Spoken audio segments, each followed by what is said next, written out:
Here's the latest on what's going on with Tropical Storm Nate, the 11 p.m. advisory. 40-mile-an-hour winds. It's over land, but starting to reemerge out into the western Caribbean, so it's likely to intensify just a bit. 40-mile-an-hour winds moving to the northwest at about 12 miles an hour. Here's where it is by tomorrow morning at 8 our time.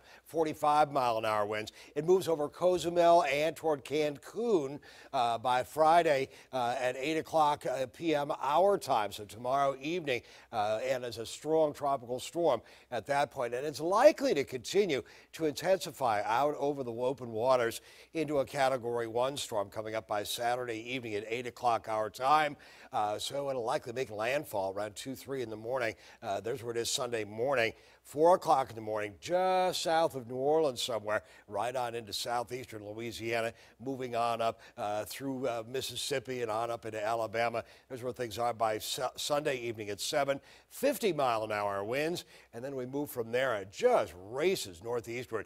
Now, this forecast track is a little bit farther northward than it was from the earlier one. There's where it is by Monday evening at 8 o'clock our time, 30-mile-an-hour winds. Here's where we are. And then finally, by Tuesday evening, it's motored out over right on directly over the top of Boston, but with 30-mile-an-hour winds, and we're not even in the cone at that point. So that's what's going on in terms of the track of the entire storm from start to finish. So how much do we get out of this? Well, if it goes as planned, it's likely to be just some rain. Half an inch to maybe an inch of rain, bigger rain on off toward the mountains and west of the mountains. Here's the Euro. It's got it even farther west of the mountains now.